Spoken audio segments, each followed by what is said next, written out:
Ayan tayo. Ayan na! Ayan na! Ohayo gozaimasu!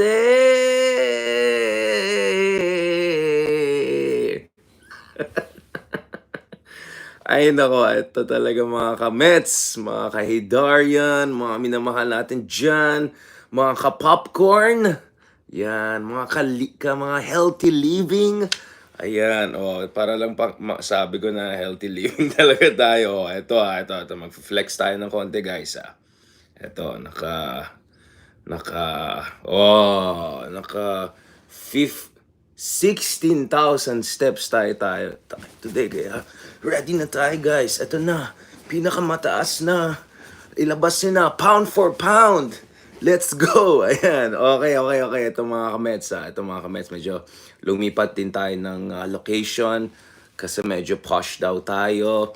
Nilalait tayo ng mga ibang vloggers. Ayan, yung mga vloggers na yan. Ayan, alam mo na, di ba? Alam niyo na this. Ganyan talaga mga kamets. Okay, actually kanina nag-worry ako dito sa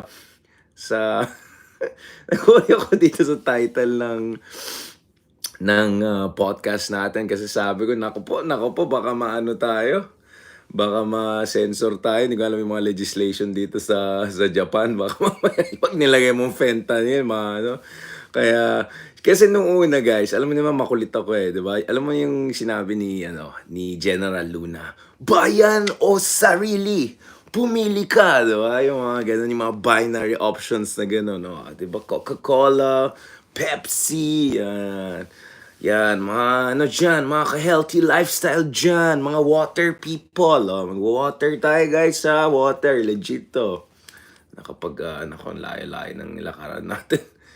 Ayan, nag-vlogger mode tayo. Eto guys, okay. Nagbibiro-biro ako pero we're gonna get serious a little bit later on kasi pansin ko, actually ganun, pagbukas ko ng YouTube ko, was just checking on things, biglang lumabas, sabay pala nagla-live si Christian Esguerra at saka si Attorney Libayan. Of course, both are my friends. Not sure both necessarily subscribe to to the same kind of political persuasions. Mukhang medyo iba yung mga political persuasions nila. Kaya sabi ko, well, I'm gonna approach this a little bit different kasi guys, I mean, I think if it's a question of, making sure you're in the circulation and all, my goodness, 6 million views na dito sa Instagram yung mga pinost natin kay Digong, no? 1.7 million kay BBM, 1.7 million kay Martin Romualdez, 3.2 million ang nanood po. Sa minamahal natin na tatay, di ba? Yung video na pinost natin 2 minutes. And imagine, I did that. I mean, na-booking na nga ako kagabi. Binubuli tayo ng mga kasama natin dito sa amin. Richard, I caught you while you were in the meeting sa Defense Ministry, Foreign Ministry, sa METI, Ministry of... Nag-YouTube ka, anong ginagawa mo? Sabi ko, sorry na guys, kailangan, obligations, important things are happening. Naku, pagtingin natin dito, grabe, sumabog pala. Internet broke, guys. Internet broke. Ayan, 3.2 million views, guys. 3.2 million views. Dun sa 2 minutes na highlight na kinuha ko doon sa speech ni Tatay Digong. So imagine multitasking. Ito yung sinasabi ko kanina na nagsabay yung dalawa, 'di ba? Nagsabay yung dalawang mga kaibigan natin na vloggers. Good job, guys. So sabi ko, I'm gonna approach this a little bit different. I mean, I'll not pretend. I didn't have time to listen and all. And both are great gentlemen, so I'm sure may sarili silang take on this issue. But let me approach this quite differently. Now, at the risk of getting red tag, I would say that one way of approaching this is yung sinabi ni Trotsky noon, di ba? Neither peace nor war, di ba? Nung Trotsky was given a choice between Germany at saka yung mga Anglo-Saxon powers and France, sabi niya, hindi ako pipili, neither nor. Which by the way, and here, wag niyo ako red tag, actually guys, ito may may more philosophical references ito. Hegel tayo. Kaya alam niyo na, Hegel tayo, di ba? Neither nor, right? Ang approach dapat natin is neither nor. Negation of negation. Okay? Okay, I know. This is gonna get a little bit complicated, a little bit Hegelian, Zizekian. Don't worry guys, isi-simplify ko sa inyo. Kasi ang dami mga iba dyan, pinapahirapan pa nila yung mga konsepto. Alright? I'm gonna simplify it to you. So, ang malaking debate ngayon is, saan dapat ang opposition? Or saan dapat ang mga progressives? Saan yung mga nagmamahal sa bayan? So katulad ng pinag-usapan natin kahapon with crush ng bayan, Ronald Aldens Llamas. May mga nagsasabi na doon na tayo kay BBM kasi siya yung presidente natin at ito na talaga ang ating oportunidad para once and for all, di ba? Isiguraduhin natin na hindi makabalik yung mga pinaka-Karen ng Philippine politics or Kevin or Ken, alright? O debatehan natin kung mas magaling Kevin or Ken dun sa lalaking Karen. As I said, I see the point with that, especially if ang approach mo dito is sequential, diba? First, you deal with the biggest threat and then let's see what happens there. I also said na there's a Bernie Sanders way of understanding this. Oh yeah, maretag na naman tayo. Essentially, where yung argument is, pag may dalawang problematic ang candidates or may pipili ka between the two problematic options, always remember, one option you can have certain level of engagement and responsiveness. Ang sinabi ni Bernie Sanders nung in-endorse na si Hillary Clinton, sabi na, at least with Hillary Clinton, we can hold her feet close to the fire. Meaning, there is some channel of communications, some pressure, and Hillary Clinton will not try to undermine the foundations of American democracy. Pero kung si Trump yung nanalo, good luck na lang sa atin. And anyway, hindi ako fan ni Hillary Clinton. Sobrang, I'm sorry. I wish America will soon elect, its first female, its first, minority president. Great. But as far as Hillary Clinton herself is concerned, ang dami kong mga issues sa kanya, right? I'm not gonna go deeper into this. So, going back to this, mga kameta, pag-usapan natin ito. In a way, I understand if the argument here is, kailangan natin, we have to, side with Hillary Clinton against Trump with this, and then later on, let's see how we do with Hillary Clinton. I understand where some of my colleagues and friends are coming here, okay? Huwag niyo na muna hanapin si Alden, okay? In demand masyado yan si Alden. Dito na lang tayo sa akin, okay? Alam ko, hindi nyo ako ganun ka-crush. Alam ko, hindi ko nami-meet yung mga standards nyo. Okay? Okay lang yan. Pero makinig kayo sa akin kasi at least you're gonna get dialectical analysis. Alright? In a simplified vlogger fashion. Okay? Negation of negation. Okay? Neither peace nor war. Okay? Pag-usapan natin yan. Now, no.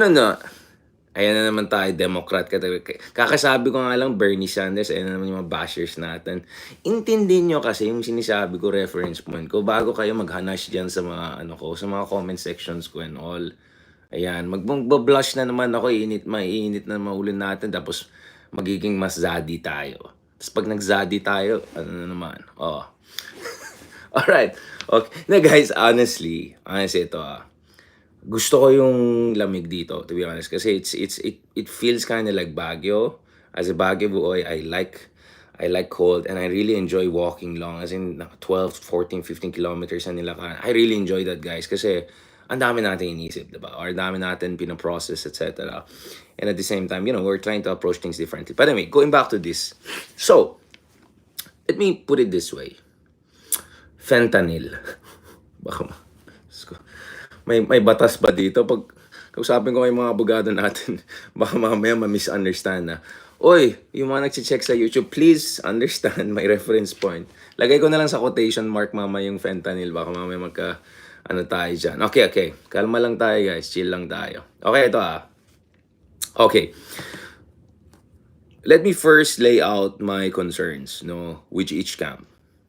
Let me be also absolutely clear. I don't see any equivalence between fentanyl and coffee. Okay. Tama na yan. Seryoso na tayo, guys. Seryoso na tayo. To be honest, para sa akin, ang biggest threat sa Philippine political system ay yung right-wing populism. Right? It's even worse than dictatorship in a sense that sa dictatorship, at least alam mo sinong diktador. Sa right-wing populism, meron pa rin kasi ang bahit ng demokrasya. May illusion of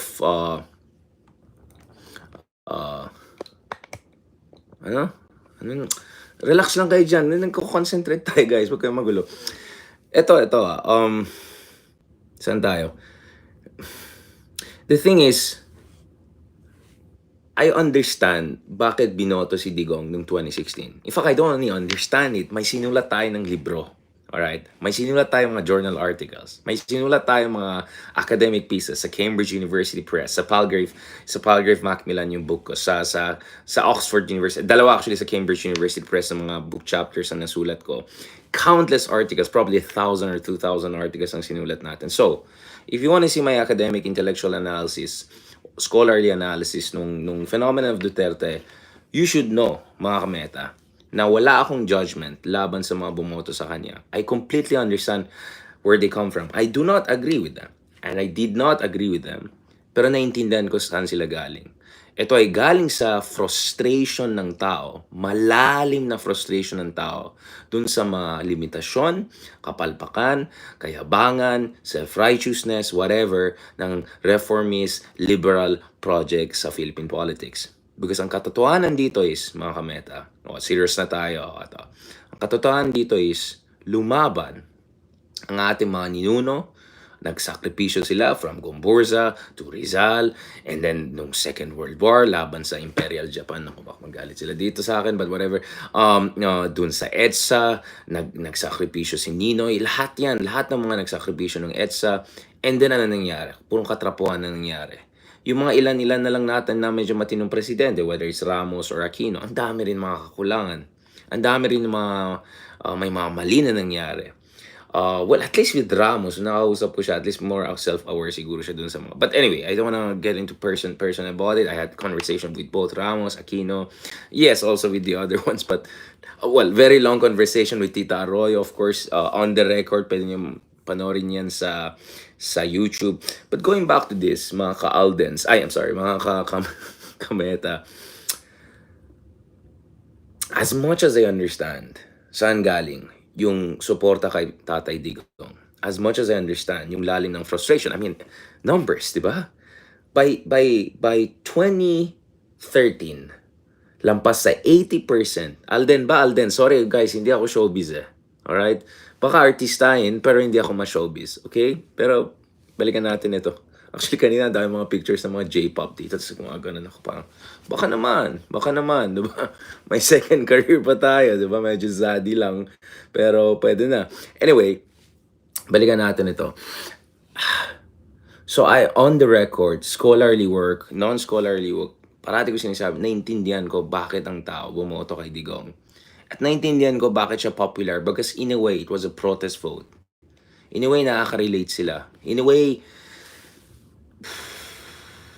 accessible si Digong. Yung kanyang emotional resonance. Manggaling siya sa audience impact. Alam ko yan. I'm a speaker myself. I deal with people. Sometimes I give speech among, 10.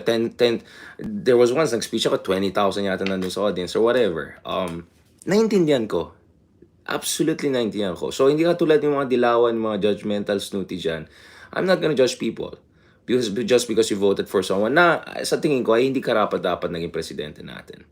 I also agree na in fairness to President Duterte, he did a few things that were right. Including especially dun sa Bangsamoro issue sa Mindanao. At saka yung emphasis niya dun sa infrastructure development sa Mindanao. Sangayon ako kay Pangulong Duterte. Tama siya, may mga tama talaga siya. But guys, getting one or two things right doesn't make up for tens of thousands of, alleged extrajudicial killings. It doesn't make up for yung kapalpakan niya at saka yung cowardice and subservience dyan sa West Philippine Sea laban sa China. Yung I love China, China will protect me, China this, China that. Nakakaya naman, sobrang nakakaya talaga siya. I'll be honest about it. Yung ginawa niyang ganun. Now, I agree na dapat talagang may pananagutan din yung mga dating nating mga aliado dahil aminin natin medyo walang kwenta naman talaga yung mga aliado natin dati. Hindi tayo tinulungan sa Panatag Shoal, hindi tayo tinulungan talaga doon sa Panganiban Reef. Agree ako, but you don't, as I said, you don't burn down the hen house to get the fried chicken. Alright? Pwede kang makuha ng fried chicken, pasok ka lang doon, kunin mo lang yung manok, tas lutuin mo. Hindi mo pwede isunog yung buong para lang makuha ka ng fried chicken. Gets nyo? Means matter. Means shape ends. Bad means poison the ends. So yun ang disagreement ko kay Machiavelli. The end doesn't justify the means because the means can poison the end if the means are bad. So yung bara-bara niyang approach sa geopolitics, sa foreign policy, sa West Philippine Sea, sa human rights issue, lahat ng mga yan, hindi pwede na makancel lang mga yan dahil tama siya sa issue ng Bangsamoro, dahil tama siya sa a number of issues. For instance, agree naman ako kay Digong na ang laking problema ng Pilipinas ay oligarkiya. So kanina sabi ko, by 2013, more than 80% ng ating Kongreso ay hawak ng mga political dynasties, including, of course, but even worse, and that's where I'll compare it with Japan. So dito sa Japan, the 40 richest families dito sa Japan control barely over 2 to 3% ng total newly created growth. So 2%, 3%, maximum 5% of, let's say, 1 to 2% GDP growth they have. Sa Pilipinas, yung mga oligarchs, totoong oligarchs, kasi kung magaling naman talaga sila, bakit di sila nag-invento ng mga bagong kotse, bagong technology, but wala tayong Sony, but wala tayong, LG, Samsung, mga ganun. Ang tagal-tagal ng oligarchy yung mga oligarchs natin. 40 richest families in the Philippines took home 76% of newly created growth. Alright? Ito yung data ng World Bank. World Bank yan, ha? Data ng World Bank yan.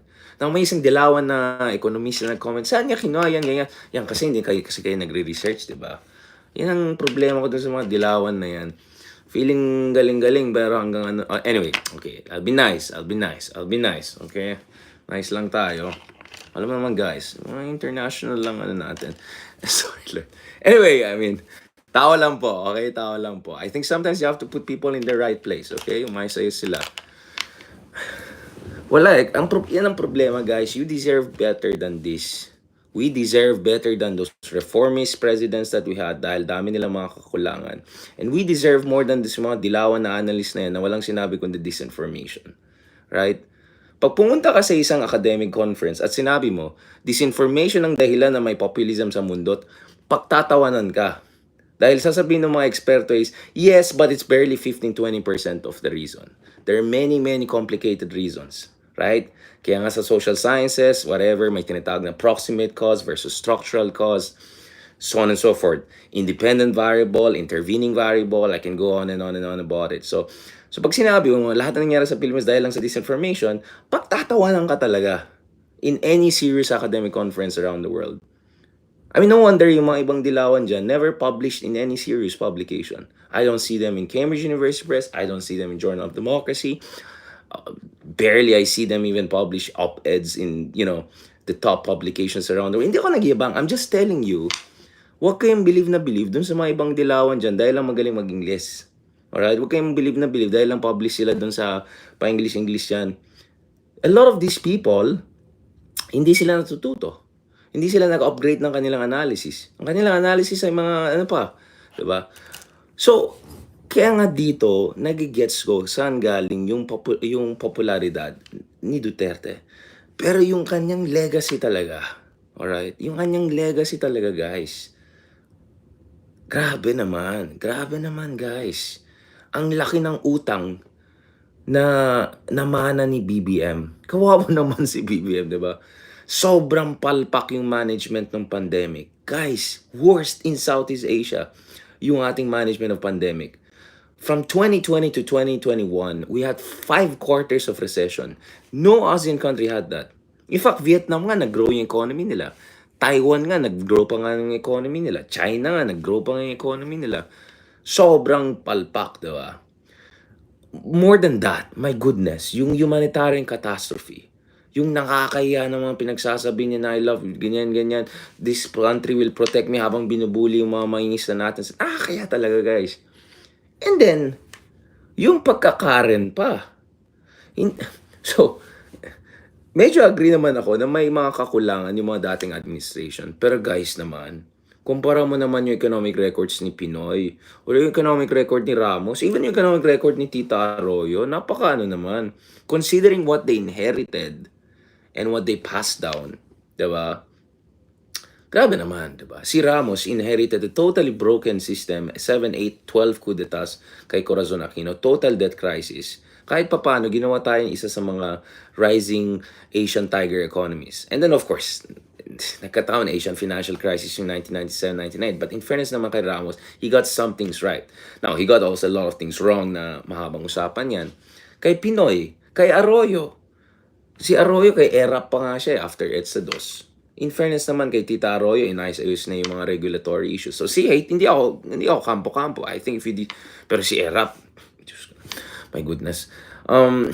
Si Tita Arroyo, maraming ginawang maayos na fiscal reforms, monetary reforms, infrastructure build-up, 2007 onwards, pero alam niya naman ang issue. Okay, alam niya na, from Hello Garcia onwards, maraming pinag-usapan. Kay Pinoy naman, 'di ba? Nung natapos si Pinoy, ang laki ng budget na namana ni Digong sa kanya.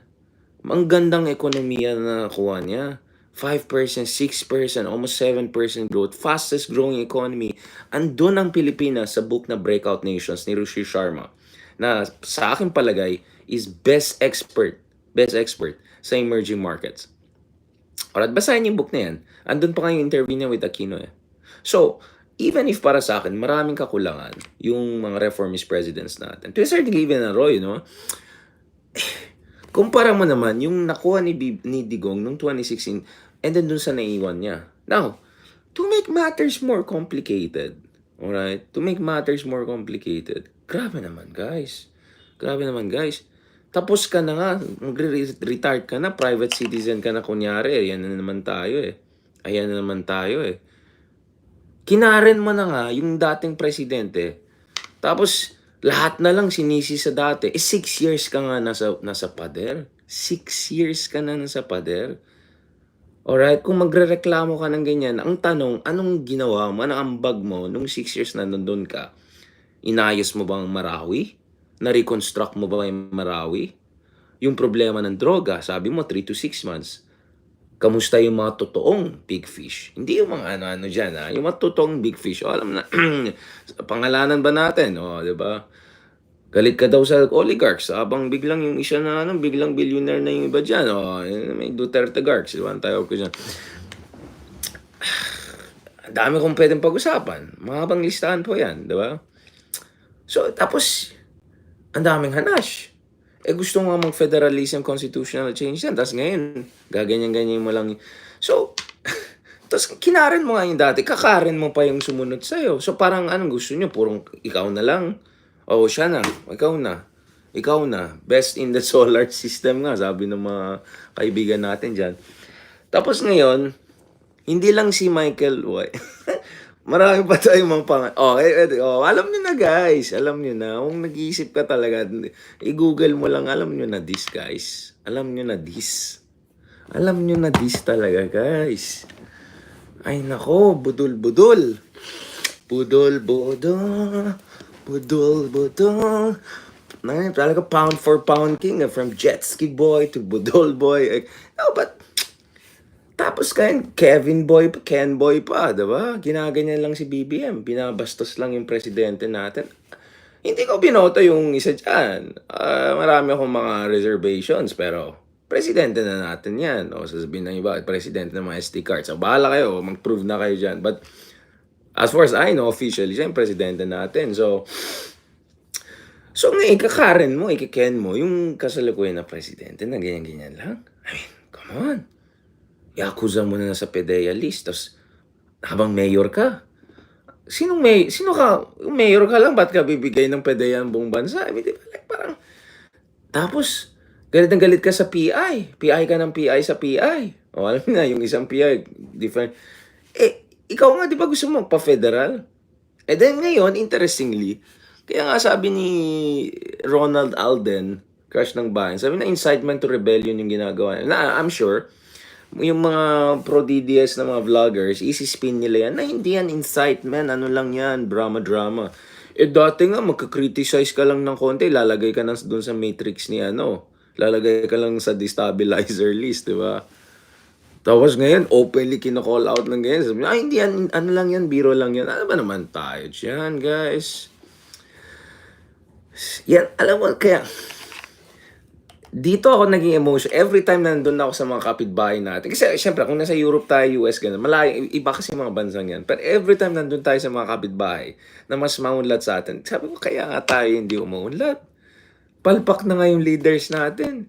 Tayo pa yung naawa sa kanila. Tayo pa nga kinakawawa. Tayo pang nagdi-depend sa kanila. Tayo pang nag-apologize para sa kanila. Anong klase tayong bansa? Kailan tayo aakyat?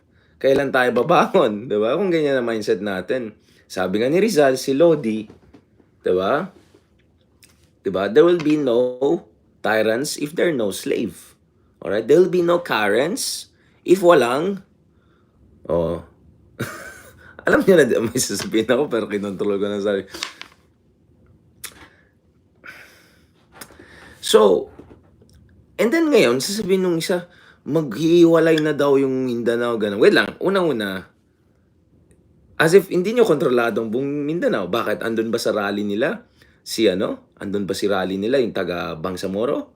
Wala. Si Haj Murad nandun? Hindi. Andun ba yung mga governors ng mga ibang Mindanao provinces? Central Mindanao, Western Mindanao? Wala. Kaya yan, taga dun eh. Oh, ayan na naman tayo dyan eh. Yan, Karen pa.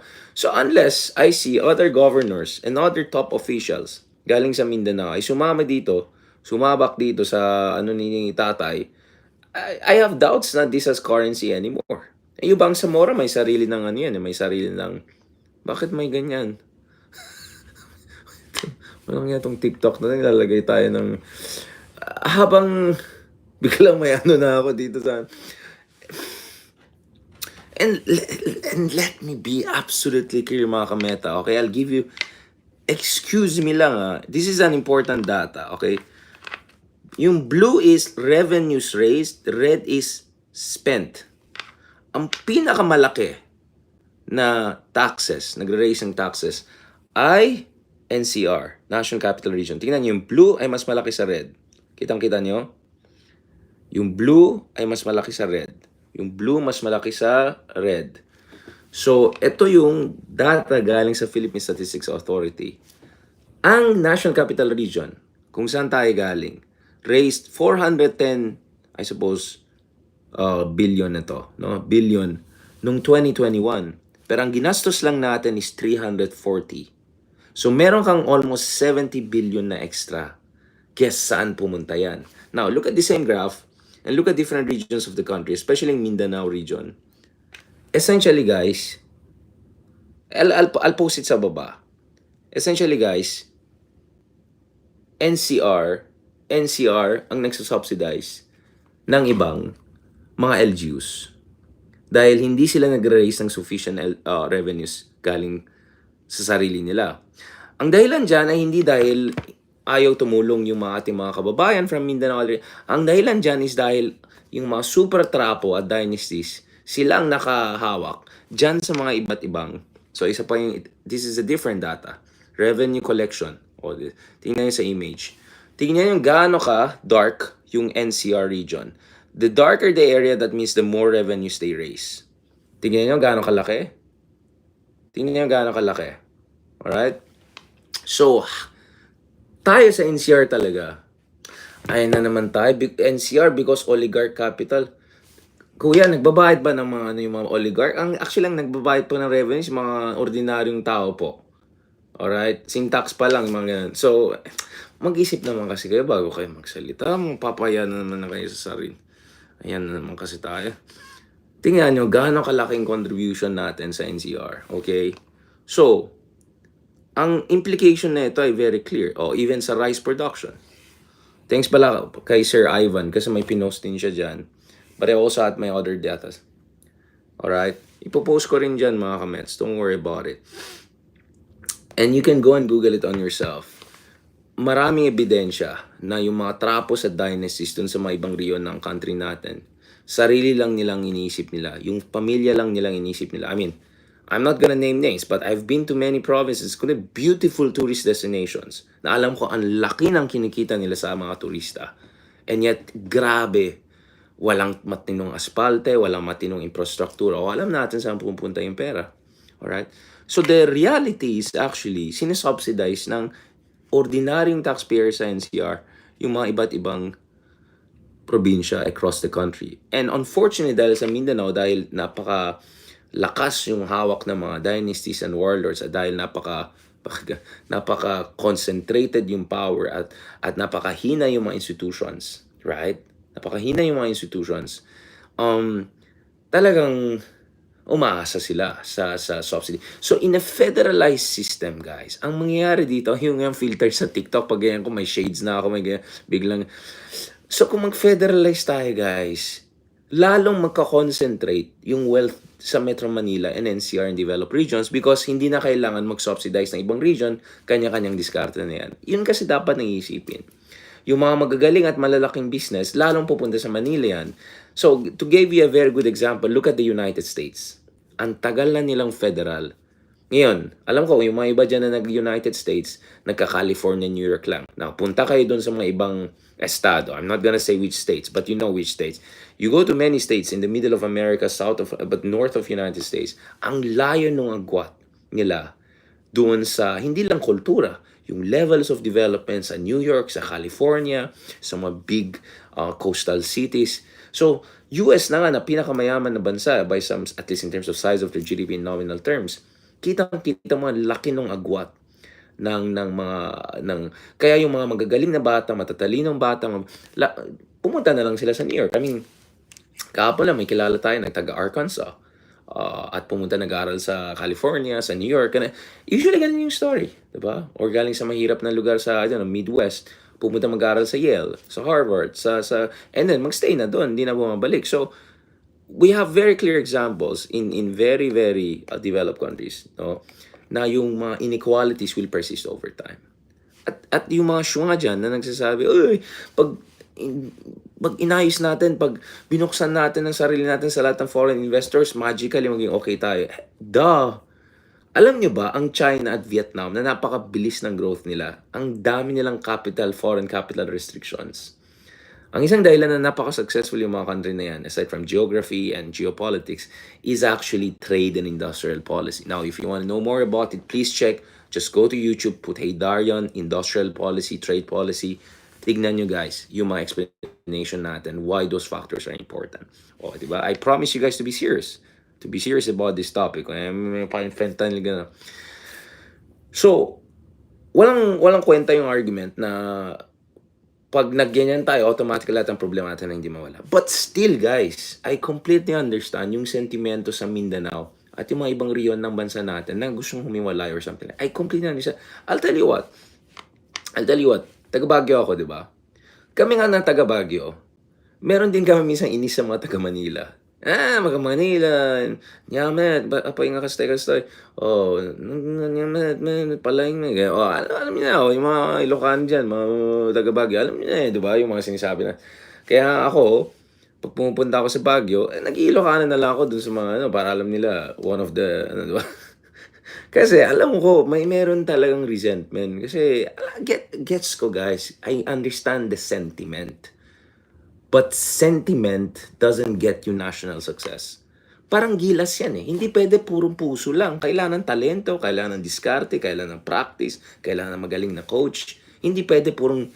At yun ang problema ko. Ang ating demokrasya is a popularity contest. Kaya napakasyunga yung argument na sabihin mo, ang taas ng popularity. So, minsan nga yung mga popular, yung pa yung mga palpak eh. Dahil, alam mo na, madali naman yung popular. Pamigay-migay ka lang, kahit bukas, kawawa na yung bansa. Usually, mga galing land leaders, hindi popular because they do the difficult things. I'll give you an example. It's like having a good parent. Diba? Isang parent mo, I don't know, happy-go-lucky, gastos-gastos, gift-gift, pamigay. Gustong-gusto mo siya. Tapos yung isang parent mo, dahil ayaw niya maging kawawa yung pamilya, tataas ng utang, the next day, babawasan niya yung mga excess expenditure niyo. Sa tingin niyo, sino mas popular sa kanilang dalawa? Yung irresponsible or yung responsable? Most likely, mas popular yung irresponsible. Right? Do you understand what I'm saying? So, popularity does not equate to competence. Sometimes inversely related yung dalawa na yan. In fact, in history, we have many examples. Hindi ko na sasabihin na mga Kim Jong-un, Saddam, yung mga dictator na yan. But many problematic people had very high approval rating. So please lang, don't say, hindi ito popularity contest. This is about competence. Alam mo dito sa Japan, alam mo yung approval rating ng Prime Minister nila, si Kishida? I think 16% or 18%. So you're telling me na si Digong na 90% ay 4 or 5 times more competent than Kishida? Magtawanan na lang tayo dito, di ba? Do you get what I'm saying? Kaya nga, dumb yung argument na kung mataas yung popularity, mas competent din. It's a dumb argument. I'm sorry. It's just dumb. Dumb argument, okay? But again, sabi ko nga, I completely understand yung sentimento ng tao kasi sentiments comes from decades and history of frustration. Now, does that mean na ngayon, talon naman tayo dun sa kapilang kampo? No, sometimes pwede ka rin na mababa rin approval at palpak ka rin. Hindi naman mutually exclusive yan. But I'm just saying, just because mataas ang approval mo, hindi ibig sabihin na magaling ka. In fact, sometimes it means the opposite. But it is very possible also, like Trump, na mababa yung approval mo at palpak ka rin. Yes. Okay, I'm not discounting that. But yung Kishida, yung Prime Minister dito, I don't think he's incompetent. Pero yung approval niya is below 20%. Does that mean na he is 1/4 or of competence of, I don't know, BBM or Digong, or he's like 1/2 competence of Trump, whatever, na 40% approval, something? Do you get what I'm saying? Ridiculous nga. Kaya nga stupid yung argument na yan. Sorry again to say it, but it's really ridiculous. Nakakaya yung mga ganyan na arguments. It doesn't belong in a proper intelligent conversation. Alright? Let's just be very clear about that. Now, let's go to the second part of our discussion. Remember I said negation of negation. Does that mean that automatically support naman yung kabila? Alright? O, yung mga ka-Pepsi dyan. Now, I've been absolutely clear that I do believe that our current president is doing the right things at West Philippine Sea. Now, we can have a long discussion about the circumstances of that. Dahil ba yan sa magpapogi sa West? Dahil we can have a long conversation about intentions. But in terms of effect and formal policy, I think President Ferdinand Marcos Jr. is doing the right thing sa West Philippine Sea. Is it free of risk? No. Is it 100% correct? No. But is it in general in the right direction? Yes. Okay, so I'm very clear about that. But does that mean na just because gusto natin yung foreign policy niya, or just because mas gusto mo siya rather than yung kabila, okay ka na sa kanya 100%? Okay ka na sa Maharlika Fund? Okay ka na sa People's Initiative? Although in fairness, to be fair to the president, he didn't. And so on and so forth, right? So on and so forth. Now, in fairness, I appreciate yung paglaya ni ni Leila de Lima. Sorry, gabi na guys. Ang tagal na, habang araw to. I appreciate yung recalibration of drug war. I do. But I need to see way more than this. All right? Including on the economic front. Including in terms of inflation management, quality infrastructure, in terms of bringing high quality investments, manufacturing, so on and so forth. So, okay, I'll give you a good score sa isang front, but I'm still gonna look at other issues. All right? Now, having said that, actually, one issue I also have with President Marcos Jr. right now is I feel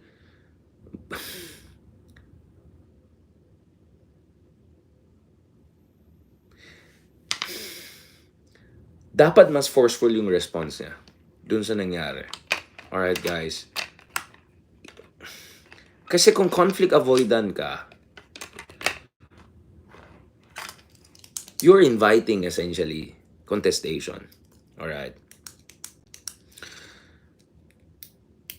And as I said nga, one of the biggest paradoxes of our politics is that the conflict avoidant president is also overseeing a lot of crisis right and left, because the more conflict avoidant you are, the more you're welcoming, all right? The more you're welcoming challenges and contestation. Guys, iyan lang natin, block lang natin itong mga may mga unggoy dito. Sorry, ayan, block natin itong mga troll boys. Yan, okay. Good na tayo. Ayan, ito rin, block din natin to see. Ayan, obvious na fake ang account. Ayan. Grabe si Kuya. 2,000 ang fina-follow niya, talagang mga kalakaran troll. Okay, sorry na lang. Okay, may mga low life dyan, pero kailangan nila kumita, guys. Yeah. Isa rin ang issue ko. Marami pa rin ang trolls kasi alam ko mataas ang inflation, kailangan kumita ng iba. Kaya pagbigyan natin, alright? Okay. Hindi natin kailangan moderate. Actually, guys, I enjoy it. Kasi sabi ko nga, kung naniniwala ka talaga sa sinasabi mo, kung may conviction ka sa buhay, alright, di ka ma-intimidate. In fact, matutuwa ka pa sa mga low life na ganyan. Alright, anyway, and I feel flattered and thank you for pushing up my engagement. But going back to this, kaya kanina may survey tayo, sabi ko, ano dapat ng response ni BBM dito? Kasi, medyo next level na to di ba? Incitement to secession, to rebellion, openly akusahan ka na gumagamit ka ng droga, etc. Which, the president rightfully said, I'm not even gonna dignify that kind of question. Now, pwede natin pag-usapan ano yung kasaysayan ng isang tao. But you know what? As far as I know, there's no evidence that, you know what I'm gonna say, right? But as I said, if you have something, go ahead. But as far as I know, hindi ito yung sabog sa foreign policy natin. Hindi ito yung sabog na hindi niya makompleto yung sasabihin niya. Hindi ito yung sabog na anong oras, 1 a.m. magbibigay ng speech or alright. So, agree ako sa kanya. Kailangan magpaano yung isa, diba? Medyo, sir, mag-ano ka naman dyan? Pahinga ng konti. Oo, pahinga naman dyan. Now, balikan natin ito. There's a lot that has to be fixed. There's a lot that is lacking. So, kaya nga ang point ko is, ang challenge talaga dito is, ano ba talaga dapat ang gagawin ng totoong opposition? Now, alam ko maraming galit sa akin sa totoong opposition. Actually, hindi Ang mga galit sa akin ay, well, alam niyo, isang banda, alam niyo na yan. Pero, yung mga galit sa akin, yung mga iba, na binuking ko talaga na hindi sila updated, hindi sila upgraded. Alright? Now, I'm sorry guys, if you're really a good educator, you're compassionate, you're understanding, but you will be tough when you need to be tough to push people to be the best version of themselves. Alright? In a very judicious way. So, sobrang nainis talaga ako dati kasi pinipilit pa rin yung disinformation ito, pinipilit pa rin yung argumento na nung nanalo si Marcos Jr., ito ng katapusan ng Pilipinas, ng demokrasya, ng mundo. It's puerile. I'm sorry. I-google nyo na ibig sabihin ng puerile. It is puerile. It's intellectually puerile. It's politically self-defeating. I'll be just brutally honest about it. Now, hindi nila ako iniimbita sa mga events nila, whatever, like, okay, whatever. But, whatever, okay? May sasabihin naman ako, pero control ko naman sarili ko. Sasabihin naman nila mayabang tong batang to. Hindi, kasi guys, ayoko yung pa-humble effect. Nahambog naman talaga. Diba? Mas maganda na hindi ka pa-humble effect, honest ka, but actually deep inside, you're willing to learn. In fact, that's the reason why I'm open to collaboration. Whether ito si crush ng bayan na si Ronald Alden Liamas, minsan agree ako na mas tama siya, mas tama ako.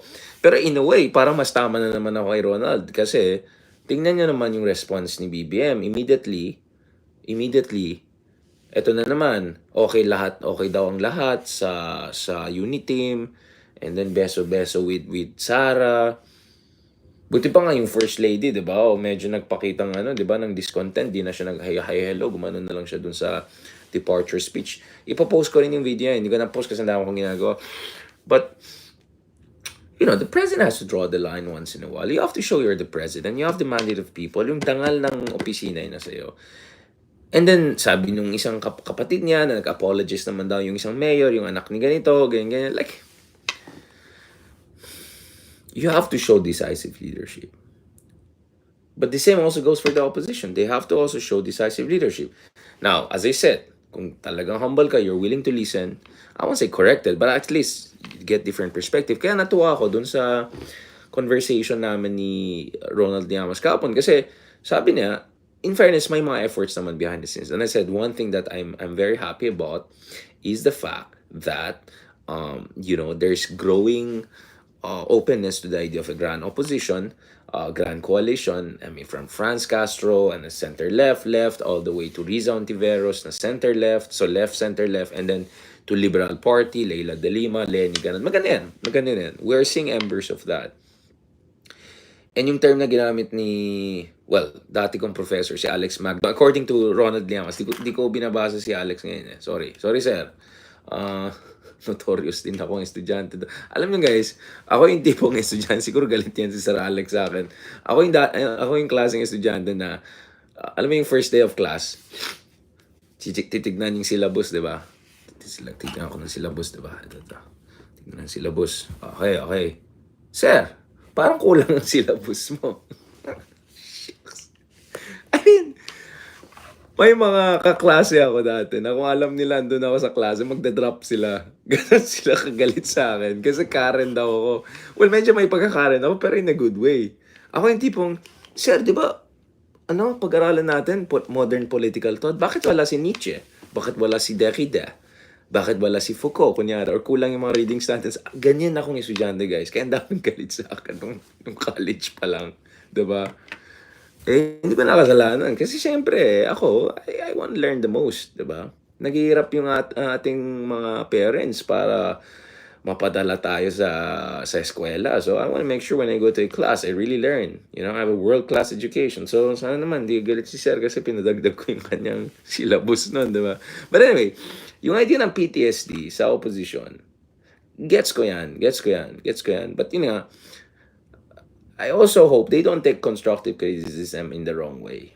Alright? And I hope na appreciate nila where we're coming from. Karinyo brutal to in a sense. I know we can do better as a people. I know we can do better as a democracy. I know the opposition can do better than this. And I'm fair. I'm very fair. I mentioned it. I think President Duterte was right on Bangsamoro. I think President Duterte was right to raise some questions about oligarchy, questions about our foreign policy, over dependence on US. Good questions. But the answers were horrible. Agree ako na we have to fight against crime and drugs, but tignan mo namin bara-baran yung response, di ba? With President BBM, I think he has a good foreign policy so far, at least given things. But I want to see more on the domestic front before, going out and saying, dapat yan ang supportan natin in the middle of this. And lastly, as I said, the opposition has to step up to the plate. And please, I hope they don't take things against us when I point out certain things, because you need independent voices. And hindi naman ako nagyabang, maybe I know what I'm talking about, right? Maybe there's a reason why all around the world hinahanap tayo, dahil maybe they know that maybe I know something. Now, of course, the Lord knows I'm just a human being. I have my limitations, but the Lord also knows I'm doing always my best. I'm thinking all the time, literally, like thinking is my life, right? Kaya tayo nakapagsulat ng ganong kadami. Kaya tayo nakapag-vlogs ng ganito. Kaya tayo na-interview ng oras. Because I'm constantly thinking. Wala akong time na magbarkada, mahaliparot, yung mga ganyan. Wala akong time sa mga ganon, guys. May time tayo na magpa-zadi, ganyan. Oh, sure, pero yun na yun. The rest is just reading and all of that. And speaking of reading and all of that, yun na, guys. Before I sleep nowadays, ito yung binabasa ko. Ito yung libro ni Rizal, Radical. Gandang libro yan. I really suggest it by John Nery. Very, very good book. Right? Ma-inspire ka talaga. Diba? Ito po, kung titignan mo yung mga sakripisyo na ginawa ng ating mga ninuno, mahiya naman tayo sa sarili natin. Mahiya naman tayo kay Rizal. Mahiya naman tayo. Na konting ganyan lang, wala na, alis na tayo ng bansa, wala na, uples na, yak-yak na, wawain na, tapos atakin natin si Darian, ang kapal ng mukha niya, mga ganyan, Johnny come latey. Ako yung Johnny come latey, baka hindi ka lang nagbabasa, di ba? Di ba? Yun lang. Kaya wala tayong time sa mga haliparot, mga barkada, ganyan. Actually, kahapon, yung sa end ng meeting, nagroponggi mga kasama ko. Ako, umuwi na lang ako, nag-vlog na lang tayo. Pansin nyo, hindi ako lumalabas sa gabi. Andito lang ako, nag-vlog lang ako. Right? I literally have no time for those things. Social life, whatever. Right? Because, naiiya ako sa sarili ko kung hindi ko ginawa yung best ko. This is the least that I can do. Alright? This is the least that I can do. Alright? Excuse me, this is water. Then, medyo mainit kasi nag-heater ako. Actually, malamig dito sa likod. Sobrang lamig dito. So, when it's hot and all, nangagayin ako. Alam mo naman, taga Baguio. Mainitin. Alam niyo naman, mga taga Baguio, mainitin. So anyway, thanks guys sa mga nakinig sa atin. I hope na-appreciate nyo itong ginagawa natin. I start with some jokes, nagpapatawa, ng asar. I know, minsan But at the end of the day, you see what I'm doing, guys. We eventually move towards a proper, serious discussion. So today, congratulations, you had an introduction to Hegelian dialectics. Negation of negation. Neither nor. Yan ang critical thinking. Ang critical thinking po ay hindi mag-criticize ka lang all the time na bara-bara. Style tatay yan. A critical thinking is to criticize a bad criticism. When you know what is a good criticism and you know what's a bad criticism, then you're having critical thinking. Pero yung banat ka lang ng banat na hindi nag-iisip, uy, by the way, Sir Banat Bay, baka isipin mo, ikaw lang banat sa mundo. Yung sinasabi ko, ma-hurt na naman si Banat Bay, magka-comment. May copyright na daw siya. Do you get what I'm saying? Do you get what I'm saying? So, I suggest guys, before you sleep, kung mahal nyo ng bansa, maghanap kayo ng mga ganitong libro na ma-inspire kayo. And God willing, if, I have the time and energy and all, thanks to your support, I'm hoping to have something like that. Collection of my writings and all on Rizal and all of that. Because I'm also writing books on geopolitics, on MARCOS, whatever. But you need something like that. Because, diba, sa Stoicism, one of the big advices of Marcus Aurelius was this: the contemplation of the sage. Every time na nahihirapan kayo sa buhay, every time na hindi kayo sure sa gagawin nyo, isipin nyo yung tao na iniidolo nyo. Yung tao na iniidolo is actually blasphemous, sorry. As a man of faith, I don't want to use that term. Think of a person na you look up to, no? At sasabihin mo sa sarili mo, anong gagawin ng taong ito pag ganito yung kanyang dilemma? Right? Do you think ang gagawin niya ay ganito or ganyan? So the contemplation of the sage, that's the term that Stoics use. Very important yan. So every time nahihirapan ka sa buhay, every time na gusto mo mag-back out, every time na naguguluhan ka or confused ka and all, ask yourself, yung tao na nirerespeto mo, anong gagawin niya sa ganitong situation? And guess what? As a Filipino, as a proud Filipino, I will always ask, what would Rizal do? I'm not saying I'm like Rizal and all of that. Lahat naman tayo may sariling babash na naman ako. No. I always ask myself, what would Rizal do? Would he whine? Would he... Well, guess what? I think Rizal would have been a vlogger. I think Rizal would exactly do what we're trying to do here. To write the top publications around the world, to do the scholarly work, to fight the good fight, but also to vlog. To engage, to learn, to respect, to criticize, to learn again. To be truly humble, not kunyaring humble, and to call out nonsense, including your own nonsense, right? On that note, thank you very much. Maraming salamat, including sa mga trolls natin na tinataas yung ating engagement. I always appreciate that. God bless, and talk to you soon. And yeah, of course, there are many other great books. There are other books kasi guys na I'm writing a review, by the way, so probably I also have to start doing serious book reviews and all. I mean, we can go with, Turgenev, Sons and Fathers and Sons, and we can go Gogol and War and Peace and all. Okay, but, whether it's Book of Ambeth, Patricia Evangelista, of course, isa sa mga books closest to my heart. The book that I think was responsible for me, like, falling in love with the legacy of our forefathers. Nick Joaquin, I can go on and on about it. But yun lang guys, okay? We are serious people, all right? We joke here and there, we make humor and all, but we are serious people, all right? And God willing, sana I can write enough so that I can put them together. Because, realistically, I don't think I can separate, right? But I can put something nice together and all of that. So thank you so much, guys, dito sa continuous support nyo. Ito yung tiwala nyo sa akin. Kahit minsan nagbibiro lang ako, nakakalat lang. Tawa lang pa eh. At kakagabi, nakita nyo talagang eye bags natin. I mean, meron pa rin, but you could see I was really tired. But sabi ko, go pa rin. Let's discuss this. So I hope you appreciate what we're doing here. God bless, and talk to you soon.